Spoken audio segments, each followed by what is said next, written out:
Hi hello வணக்கம் and welcome back to our YouTube channel exam crack Tamil.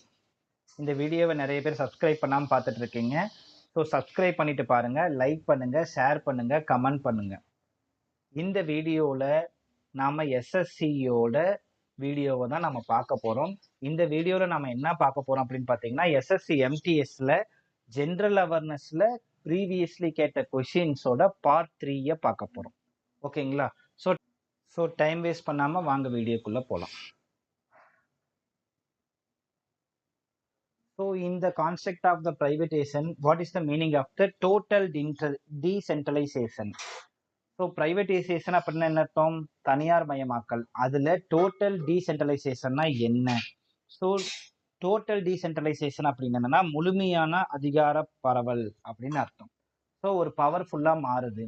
So it implies 100% of transfer of ownership of a public enterprises to private sector. It implies 51% of transfer of ownership of a public enterprise to private sector. It implies அதாவது 100% ownership வந்து பப்ளிக்ல இருந்து private செக்டருக்கு போகுது. Option B என்னன்னா 51% of ownership வந்து பப்ளிக்ல இருந்து private செக்டருக்கு போகுது. ஆப்ஷன் சி என்னன்னா 51% ஆஃப் ஓனர்ஷிப் வந்து பிரைவேட்ல இருந்து பப்ளிக் வருது. அதே மாதிரி 100% ஆஃப் ஓனர்ஷிப் வந்து பிரைவேட்ல இருந்து பப்ளிக்கு வருது. ஸோ இப்போ பப்ளிக்ல இருந்து பிரைவேட்டுக்கு போனா தானே அது வந்து பிரைவேடைசேஷன். அதே மாதிரி பப்ளிக்ல இருந்து 51% வந்து பிரைவேட்டுக்கு போச்சுன்னா அது வந்து ஒரு கம்பெனி, பப்ளிக் கம்பெனின்னு சொல்லுவாங்க. கவர்மெண்ட் கம்பெனி இல்லை, அது ஒரு பப்ளிக் கம்பெனி. அதே மாதிரி கவர்மெண்ட்டுக்கு போயிடுச்சுன்னா அது ஒரு கவர்மெண்ட் கம்பெனி. 51% ஷேர் போயிடுச்சுன்னா அது வந்து கவர்மெண்ட் ஓன்டு கம்பெனின்னு சொல்லுவாங்க. ஸோ ஃபுல்லா 100% வந்து ஓனர்ஷிப் வந்து பிரைவேட்ல இருந்து பப்ளிக், அதாவது கவர்மெண்ட்டுக்கு போயிடுச்சுன்னா அது வந்து நாட்டுடைமையாக்கப்பட்டதுன்னு சொல்லுவாங்க. ஸோ இது என்னன்னு பார்த்தீங்கன்னா, ஸோ மொத்தமா 100% வந்து பப்ளிக்ல இருந்து பிரைவேட் செக்டருக்கு போறது தான் டோட்டல் டீசென்ட்ரலைசேஷன் சொல்லுவாங்க. அதாவது அதிகாரம், பொறுப்பு, முடிவெடுக்கிற உரிமை இது எல்லாமே பிரைவேட்டுக்கு போனாதான் பிரைவேடைசேஷன் அப்படின்னு சொல்லுவாங்க. ஓகேங்களா? ஸோ செகண்ட் கொஸ்டின் பார்த்தீங்க அப்படின்னா, அடுத்த கொஸ்டின் பார்த்தீங்கன்னா, which book of the poems was written by Sarojini Naidu published in 1905? The Indian War or Independence, The Story of My Deportation, Glimpses of World History, The Golden Threshold. இதுக்கு என்ன ஆன்சர்னு பார்த்தீங்கன்னா the golden threshold. இதுக்கு வந்து famous books வந்து நாம படிக்கணும். ஓகேங்களா? So next என்னன்னு பார்த்தீங்கன்னா Ekatarso Mahadeva temple is also known as Chausat Yogini temple, Virubaksa temple, Somnath temple, அதுக்கப்புறமா தில்வாரா டெம்பிள். ஸோ இது என்னன்னா எக்கட்டார்சோ மகாதேவா டெம்பிள் அப்படின்றது 101 சிவன் இருக்கக்கூடிய ஒரு கோயில். அதுலயே கூட 64 யோகினியும் இருக்காங்க. அதனாலதான் அதை வந்து சௌசாத் யோகினி டெம்பிள்னு சொல்றாங்க. ஓகேங்களா? ஸோ இதுக்கு ஆன்சர் என்னன்னா, இந்த கோயில்ல கூடவே 64 யோகினிஸ் இருக்காங்கப்பா, அதனாலதான் அது சௌசாத் யோகினி டெம்பிள்னு சொல்றாங்க. ஓகேங்களா? ஸோ நெக்ஸ்ட் கொஸ்டின் என்னன்னு பார்த்தீங்கன்னா, typical example of early cave architecture is in the Lomas Rishi cave in the Barbarar Hills of. So குடைவரை கோயிலோட அந்த ஆர்கிடெக்சர் வந்து எங்க இருக்குன்னு கேக்குறாங்க. அது எங்க இருக்கு அப்படின்னு பாத்தீங்கன்னா பீகார்ல இருக்கு.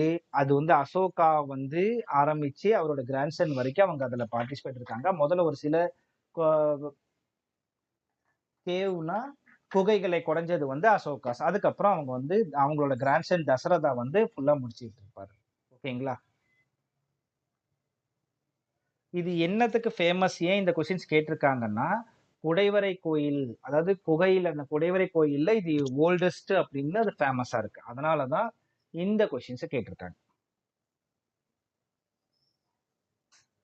அதோட என்ட்ரன்ஸ் பாத்தீங்க அப்படின்னா குதிரையோட ஃபேஸ் எப்படி இருக்கும்.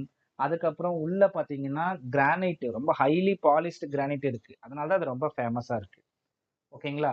So which of the following statement is correct regarding thumri? First தும்ரின்னா என்னன்னு நமக்கு தெரியணும். தும்ரி அப்படின்றது என்னன்னு பாத்தீங்கன்னா ஹிந்துஸ்தானி கிளாசிக்கல் மியூசிக். அதை பத்தின ஸ்டேட்மெண்ட் கொடுத்திருக்காங்க. Thumri is a very lyrical and its structure and presentation.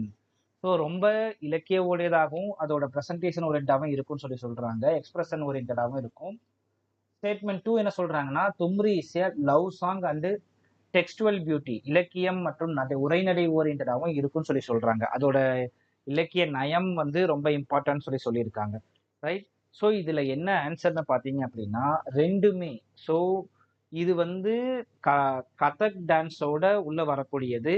அதுக்கப்புறமா ராதா கிருஷ்ணாவோட லவ்களை பத்தி சொல்லக்கூடியது. இதோட தீம் என்னன்னு பார்த்தீங்கன்னா ஒரு தெய்வீகம், ஒரு காதல், அந்த மாதிரி இருக்கக்கூடிய ஒரு ராகம், ஒரு மியூசிக். ஓகேங்களா? So next, so which was the only nationalised bank in India before 1969? So 1969 அப்படின்றது ரொம்ப முக்கியமான வருஷம். ஏன் அப்படின்னு பார்த்தீங்கன்னா பேங்க் எல்லாத்தையும் நாட்டுடைமையாக்கப்பட்டது. ஸோ அதில் 1969ல் எத்தனை பேங்க் நாட்டுடைமையாக்கப்பட்டதுன்னு பார்த்தீங்கன்னா மொத்தம் 14 பேங்க் கவர்மெண்ட் நேஷனலைஸ் ஆயிடுச்சு. ஸோ அப்போ அதுக்கு முன்னாடி என்னன்னு கேட்குறப்போ ஒரே ஒரு பேங்க் தான் இருந்துச்சு, அதுதான் State Bank of India. So State Bank of India அப்படின்றது 1955லயே நேஷனலைஸ் ஆக்கிட்டாங்க. 1959ல் ஒவ்வொரு ஸ்டேட் பேங்காம்னு இருக்கும். அதை மொத்தமாக எடுத்து ஆக்குபை பண்ணி ஸ்டேட் பேங்க் ஆஃப் இந்தியான்னு சொல்லிட்டு 1959ல் வந்துருச்சு. 1969ல் பார்த்தீங்கன்னா இந்திரா காந்தி வந்து எல்லா பேங்கையும் நாட்டுடைமையாக்கப்படுறேன்னு சொல்லிட்டு ஒரு 14 பேங்கை கவர்மெண்ட் ஆக்கியிருப்பாங்க. அதுக்கப்புறம் பார்த்தீங்க அப்படின்னா 1980ல் இன்னும் ஒரு 6 பேங்கை நேஷனலைஸ் ஆக்கிட்டாங்க. ஓகேங்களா? இதுக்கு ஆன்சர் என்னன்னு பார்த்தீங்கன்னா எஸ்பிஐ. நெக்ஸ்ட் கொஸ்டின் பார்க்கலாம். So which of the following statement is correct regarding second 5-year plan? So India சுதந்திரம் அடைஞ்சு குடியரசு அடைந்ததுக்கு அப்புறம் நாட்டின் வளர்ச்சிக்காக போடப்பட்ட பிளான்கள் தான் 5 ஆண்டு திட்டம் சொல்லுவாங்க. அதுல செகண்ட் 5-year பிளான், அப்போ ஃபர்ஸ்ட் 5-year பிளான் என்னன்னா அக்ரிகல்ச்சரை இம்ப்ரூவ் பண்ணும் அப்படின்றதான் ஃபர்ஸ்ட் 5-year பிளான். 1951 இருந்து 1956 வரைக்கும் முதல் 5 ஆண்டு திட்டமும், 1956 இருந்து 1961 வரைக்கும் இரண்டாவது 5 ஆண்டு திட்டமும் வந்துச்சு. இதுல ஸ்டேட்மெண்ட் ஒன்னு என்னன்னு சொல்லியிருக்காங்க, the targeted growth rate was 8.6%. Second ஒன்று என்ன சொல்லியிருக்காங்க, rapid industrialization was the object of this plan. ஆமா, என்னன்னா ஃபர்ஸ்ட் வந்து அக்ரிகல்ச்சரை இம்ப்ரூவ் பண்ணணும்னு சொல்லிட்டு முதல் 5 ஆண்டு திட்டம். ரெண்டாவது 5 ஆண்டு திட்டம் என்ன பண்ணாங்க அப்படின்னா தொழில் வளர்ச்சி, இண்டஸ்ட்ரியல் பேஸ்டு டெவலப்மெண்ட் இருக்கணும்னு சொல்லி முடிச்சாங்க. ஸோ அப்போ ரெண்டாவது point correct. The targeted growth rate of 8.6%. ஆனால் அது தப்பு. டார்கெட்டட் வந்து 8 to 10% வந்து பின்னாடி வரக்கூடிய 5-year பிளான்ஸ்ல, அதில் 1980ஸ்க்கு அப்புறம் வரக்கூடிய 5-year பிளான்ஸ்ல வந்துச்சு. ஆனா செகண்ட் 5-year பிளானோட டார்கெட் வந்து 4.5%. ஓகேங்களா? அப்ப இதோட ஆன்சர் என்னன்னு பாத்தீங்கன்னா ரெண்டாவது ஸ்டேட்மெண்ட் மட்டும்தான் கரெக்ட். ஓகேங்களா? So next question.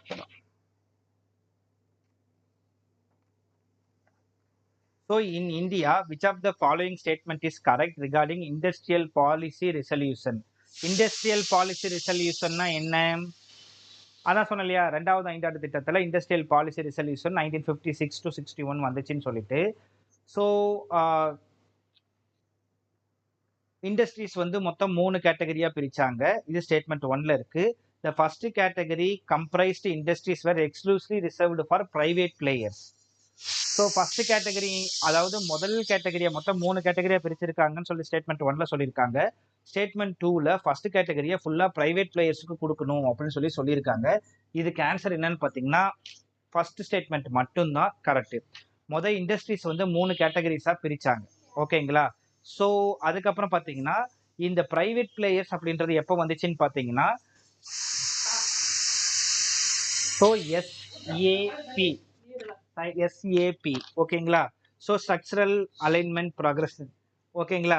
ஸோ அது எப்போ வந்துச்சுன்னு பார்த்தீங்கன்னா 1991ல தான் வந்துச்சு. இந்த பிரைவேடைசேஷன், லிபரலைசேஷன், பிரைவேடைசேஷன், குளோபலைசேஷன் எல்லாமே 1991ல தான் வந்துச்சு. அதுக்கு முன்னாடி வரைக்கும் கவர்மெண்டே தான் எல்லா கம்பெனிஸையும் பார்த்துட்டு இருந்தாங்க. ஓகேங்களா? ஸோ இதுக்கு ஆன்சர் 1. ஸோ அந்த average height of troposphere is.